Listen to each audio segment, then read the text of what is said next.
Hi, I'm Leigh-Chantelle from VivaLaVegan.net, and today I'm here with Lefkothea Pavlidis from the World Preservation Foundation. How are you? I'm well, thanks. How are you, Leigh-Chantelle? Very good, thank you. So tell me, what's the World Preservation Foundation? World Preservation Foundation is an organisation that conducts a research into how our food choices impact the planet, the environment, etc. And a lot of it is based on what the livestock industry is doing to the planet, livestock production, consumption, and other uses of animals. Yeah, wow. And so how come you're involved with that? What's your background? My background, well, I have a master's in geometric science, and what sort of science is geomatics? Geomatics, it's measurement, science of measurement. And I used to work as a remote sensing scientist for the Queensland government, which is basically we used satellite imagery to find out information about what's happening on the Earth's surface. Oh, cool. And for the research team I worked for, we actually found that around 90% of the tree clearing using satellite imagery that was conducted in Queensland between the period of 1988 to 2008 was primarily for livestock grazing. That is atrocious. It is a huge number. Yeah. So are many people aware of this? I don't believe they are. Yeah. I think people are aware that we shouldn't be chopping down the trees to make paper and things like that. We should be using recycled paper. That is great. We should be doing that. We shouldn't be chopping down our rainforests. But we also should not be deforesting the land or any regrowth to maintain these pasture lands, because we don't really need to be consuming an animal-based diet. Yeah, and that's the thing, isn't it? Like for vegans, like it's just obvious.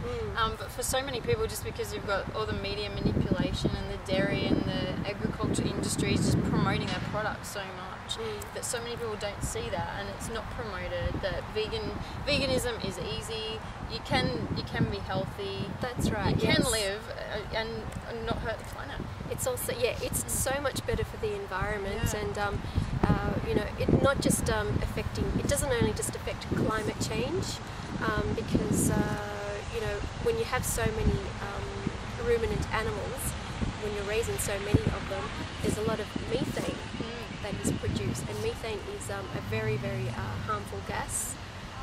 Very it's worse powerful. than carbon dioxide, isn't it? Well, over a 20-year period, it warms the atmosphere 72 times as much as carbon dioxide. Yeah. But it's a short-lived gas, so it only stays up in the atmosphere before it starts breaking down for about 8 years.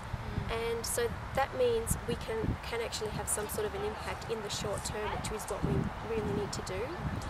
Some of the research that we've done with Gerard Wedderburn-Bishop from the World Preservation Foundation. He's great, Jerry. Yeah, you know Jerry, good. He works with my not-for-profit Green Earth group, so he's done a few talks. And fantastic. He's great. Fantastic. Well, so you're working with him? Yes, definitely. I used to work with him for the Queensland government. Yeah. He was my boss. With DERM, the Department of Environmental Resources? Resource Management, that's right. Yes. Yeah, cool. So yes, we've looked into the short-lived climate forces. So methane is one of them. Yep. Black carbon is another one. What's black carbon? Black carbon is soot. So when you burn the trees, what happens is black particles go up into the air. So it's like a black smoke, or sometimes it depends on the colour of the smoke. But as to whether it's going to have a huge warming impact or not. But if it's really black, and because black attracts the sun, it absorbs the heat, that's how a lot of the warming happens. But the worst thing about black carbon is when it ends up on the ice masses.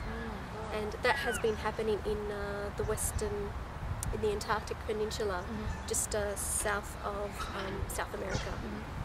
So what would you say to people that have realised that we've come to a certain stage that we need to do something for the environment, and it's sort of, I know some people are saying 2012 is the end or things like that, and what can we do?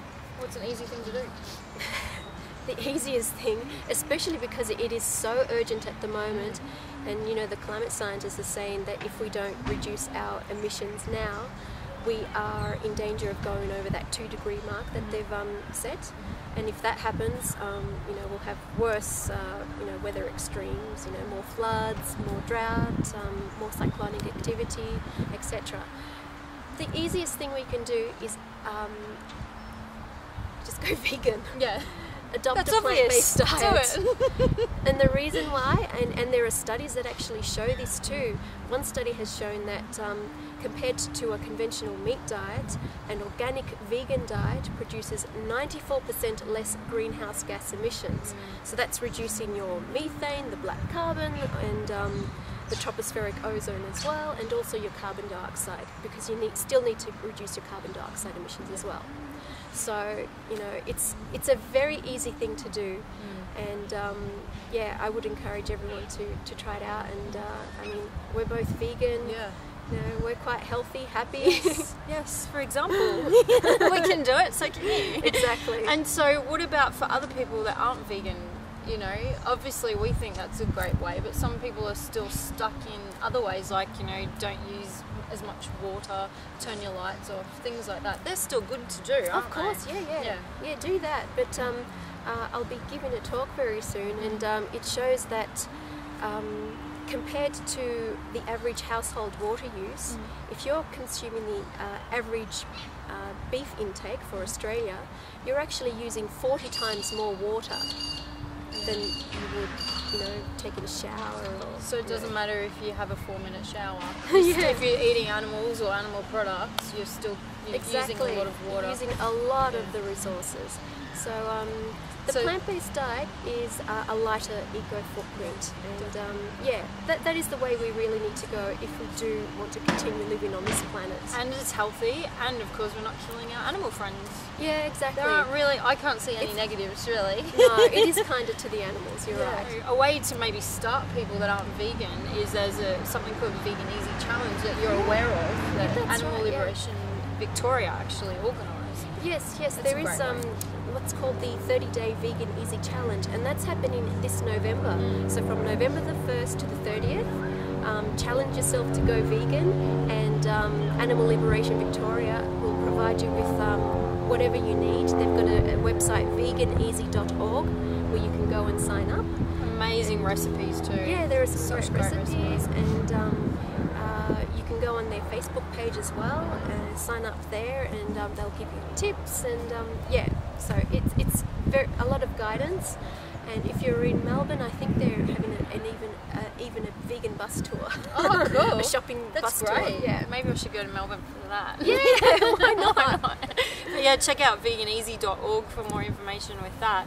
And what's the website for the World Preservation Foundation? World Preservation Foundation is www.worldpreservationfoundation.org, and there you'll find some fantastic information about how we are impacting the climate and the environment through our food choices. And we've just recently released a report, because we have some medical I guess doctors on our panels, and they've put together a report with regards to the health crisis, and the solution there is the plant-based diet. Yeah, definitely. Well, thank you very much, Lefkothea, for talking to us today. You're very welcome. And see vivalavegan.net for more interviews with inspiring vegans.